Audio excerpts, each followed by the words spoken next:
Who are you? Vampire. Dracula's wife. While there are some people who may be concerned about the origins of Halloween and its focus on blood, death, horror, and the occult, to millions of youngsters across the nation, it has been adopted as a time to pursue scary fun. It is an opportunity to dress up in ghoulish or fanciful costumes, to engage in the fantasy of being a witch or a vampire, ghost, or devil. Eager trick-or-treaters solicit candy door-to-door or bob for apples at Halloween parties. Others brave haunted houses and horror movie marathons, while the more daring visit cemeteries at midnight, play with Ouija boards, and hold seances in an effort to contact spirits of the dead. What you commonly call Halloween, in the occult world they call it Samhain. Now, when you look at the name, it looks as if it's saying Samhain or something like that. No, no, no, no. This is properly pronounced in the ancient Gaelic as Samhain. Samhain, according to occult tradition, was the Lord of the Dead. Now, around 900 BC, a very fierce nomadic people came into the areas of what used to be known as Gaul, Saxony, Brittany. We know it now as the British Isle, and of course it eventually went to Scotland, Ireland, and the rest of the surrounding areas. These people were known as the Celts. Now, the Celtic people, they were so fierce and so barbaric that twice they held off the famous Roman legion and extracted heavy tribute from Rome itself. They literally held all power from 900 BC to approximately 900 AD in that area. The Celtic Lord of the Dead, Samhain, is just another name, Samhain, for Nimrod. You study all the myths, all the occult myths of Samhain. He is also a stag god. Has horns just like the stag god of the occult world that is so constant.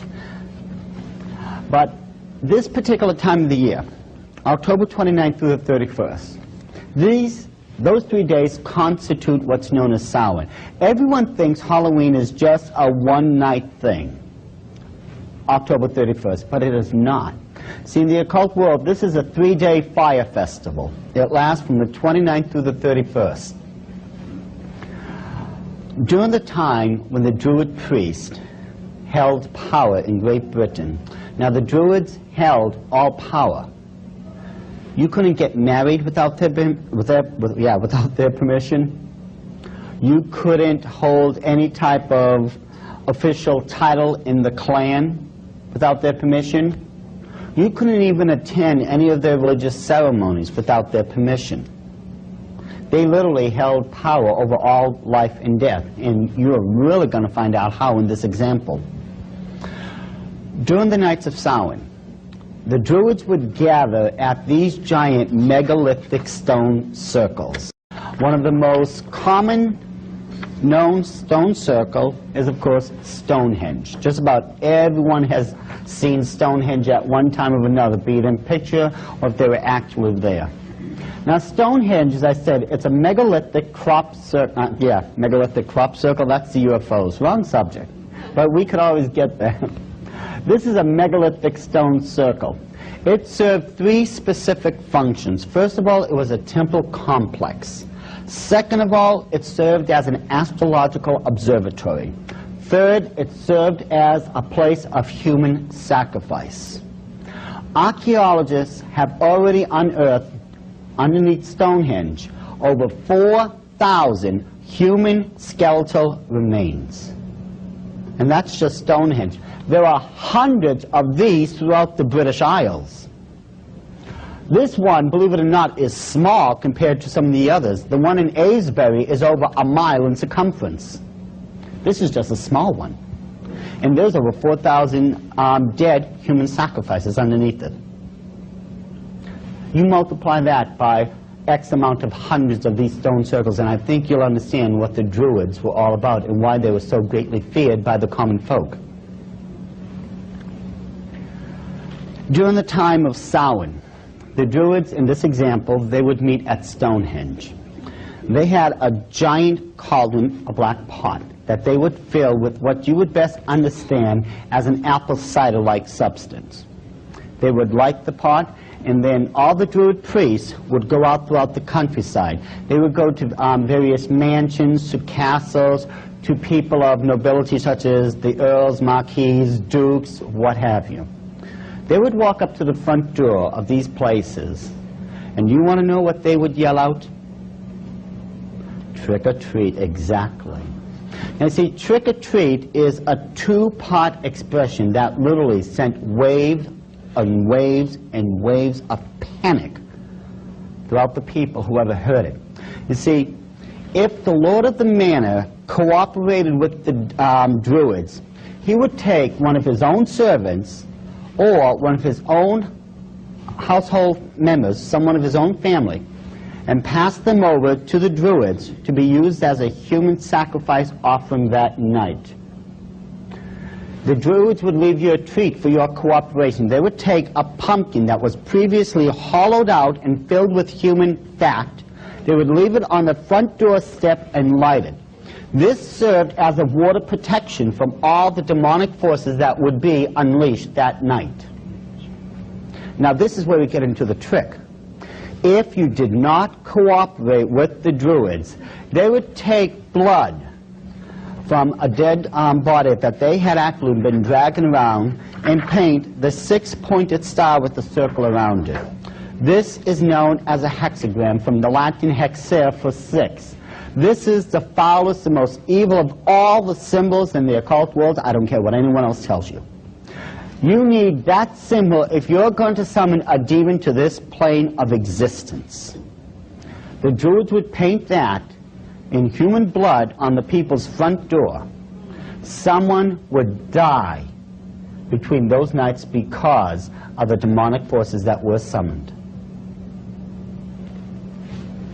4 or 5 hours later, the Druids would all return, in this example, as I stated, back to Stonehenge. Once they got back to Stonehenge, they would take these people and put them in these cages.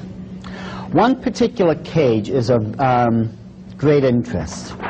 They would take those wicker reeds. Remember how we had talked about those before, how the Easter egg landed in wicker?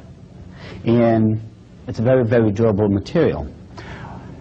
What the Druids would do a week before Samhain began, they would send the Celtic warriors out throughout the countryside where they would gather up thousands of these wicker reeds. Once they brought them back, they formed a giant wicker man. The wicker man looked something similar to this.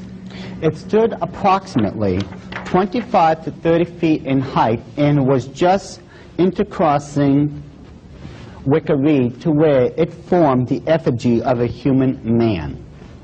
This would usually be 2 to 3 levels in height and have cages running throughout it. The Druids, once they brought back all the human sacrifice offerings from trick-or-treating, they would throw them into those cages and tie them. Now, if by some chance they ran out of space in the wicker man, they had these regular square cages made out of wicker that they had set aside just in case. Now, this is where the Druids now would have their version of fun. They would take approximately 12 prisoners, 12 people now who were going to be used as human sacrifice offerings, and line them up in a single row in front of that cauldron. They would take an apple, throw it into the cauldron, and say, if you can take that in between your teeth on the first try, you will be set free immediately. Who would do that? Raise your hand. Who would try to grab that apple in between their teeth so that they could be set free? Who would do it? Raise your hand, please. There's only one problem, though. That cauldron has been boiling away for 4 to 5 hours now. The boiling temperature of liquid is 212 degrees Fahrenheit. Now, who would do it? No volunteers? You? You know, you'd be the only one then who would have a chance of living. You see, if you didn't try for it, you were going to end up as a human sacrifice offering anyways. This was your only way out. Every single person there did take the chance, except with dire consequences, let's face it. After they plunged their heads into that boiling liquid, their faces, their neck, and I don't even know how much of their chest and back, literally was just melting to where they would be permanently disfigured and unrecognizable. Many of them went blind because of the 212-degree liquid that was burning their eye sockets away. Many end up as partially or permanently deaf because of the damage that was done to their ear canal, and the damage that was done to their speech and to their respiratory system because all that liquid was funneling down their throats while they were trying to grab that apple. And yes, this is where you got that cute little game, bobbing for apples. Now, if you did grab that apple on the first try in between your teeth, they held to their promise. They let you go. Some life afterwards. But if you didn't do it, they would throw you on the ground and behead you right there on the spot.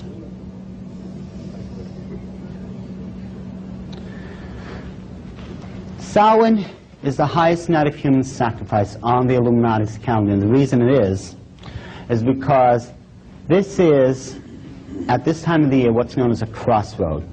It ends the old year and begins the new one.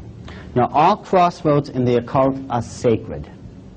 Another example would be where the beach begins and where the beach ends and the ocean begins. That's a crossroad. That's considered a sacred spot.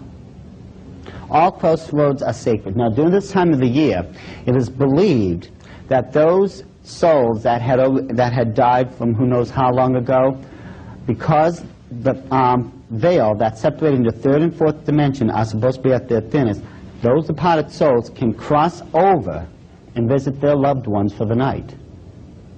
But nothing guaranteed that these spirits would be benevolent. In order to keep these spirits in line, the Druids came up with these hideous masks and decorated their robes with all types of occult symbols to control these demonic spirits, if you would.